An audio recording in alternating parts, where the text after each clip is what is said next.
fer, du charbon de bois, et on obtenait une loupe plus ou moins pâteuse que les gens martelaient pour en chasser les impuretés. La fabrication de cette époque, c'était surtout pour en faire des armes, des pics, des épées. À Héronville même, l'activité de la forge remonterait au XVIe siècle. On découvre en 1912, lors de fouilles, un tac de cheminée portant la date 1599. C'est donc en 1535 que l'on voit la naissance des forges d'Héronville. L'entreprise existe toujours, mais son visage a bien changé. Après les hauts fourneaux du 19e siècle, sidérurgie et métallurgie ont cédé leur place à l'industrie du bâtiment.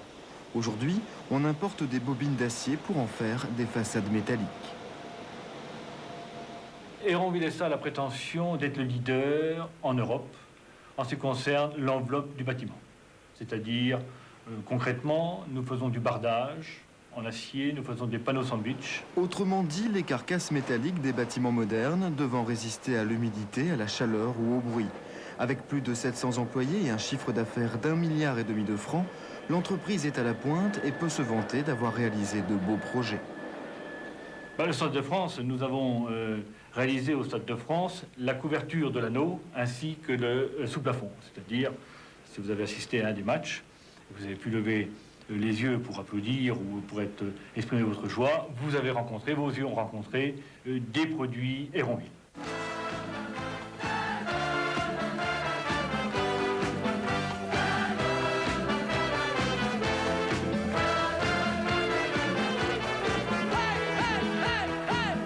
Héronville, ce fut aussi en 1882 l'acier dérivé de la Tour Eiffel, ou beaucoup plus récemment l'usine Smart à Ambach.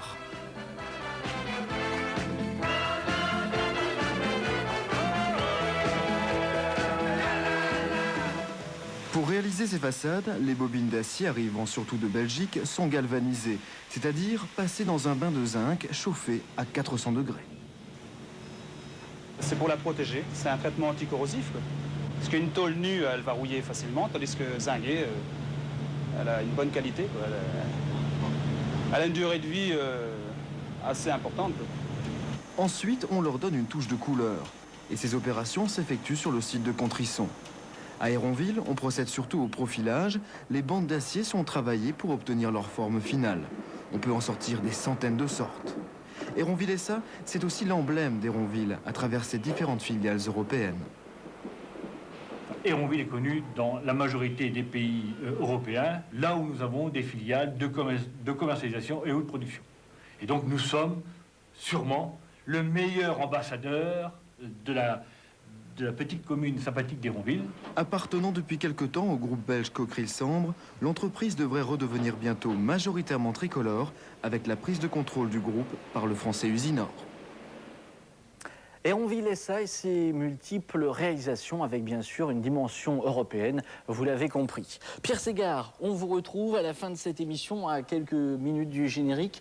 Vous êtes originaire du Nord et vous êtes arrivé ici il y a 40 ans. Il y avait d'autres entreprises, d'autres activités économiques.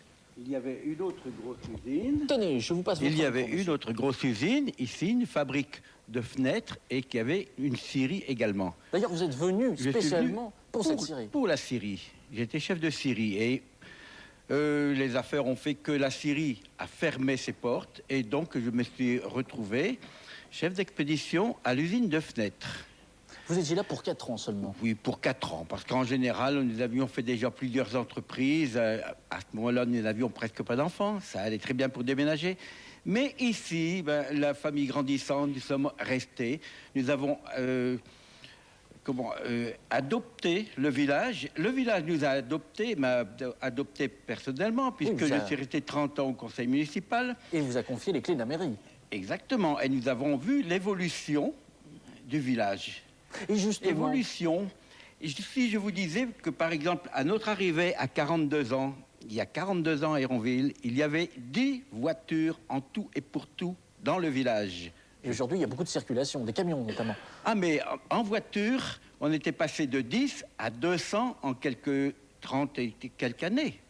Alors, pour vous dire que toute la vie générale d'Héronville s'est vue modifiée.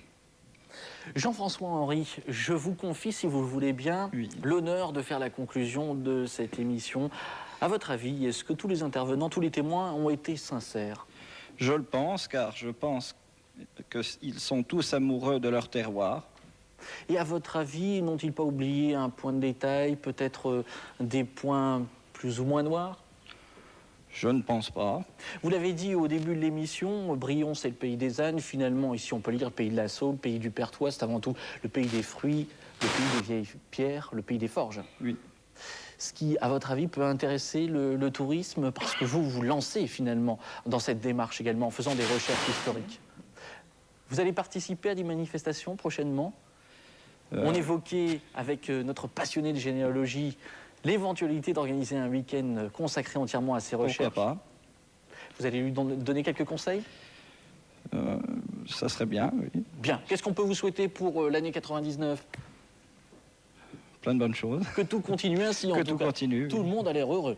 Messieurs, je vous remercie, Monsieur Ségard, Monsieur Henry, merci beaucoup, merci à tous les interlocuteurs qui ont participé à cette émission. Et puis bien sûr, je vous donne rendez-vous très prochainement pour de nouvelles aventures dans notre belle région, Lorraine, Champagne-Ardenne. Excellent week-end, à très bientôt sur France 3. Merci, au revoir.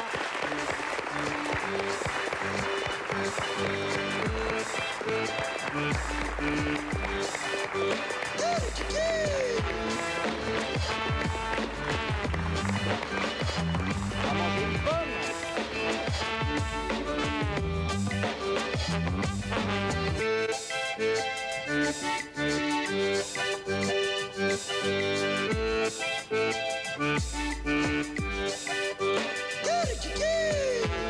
Samedi prochain, le 30 janvier, parole aux habitants très discrets de la vallée de la Vesouse. À l'est de Lunéville, en Meurthe-et-Moselle, le pays de Ciré-sur-Vesouse n'aime pas faire parler de lui.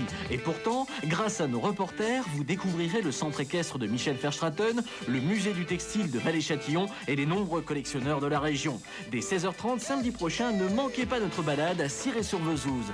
Dans un instant, s'il avait eu des bras assez longs, il serait champion de bowling. Aujourd'hui, avec ses petites mains potelées, il a préféré l'accordéon. Voici Didier Homer pour souffler ses jouets. Excellent week-end sur France 3.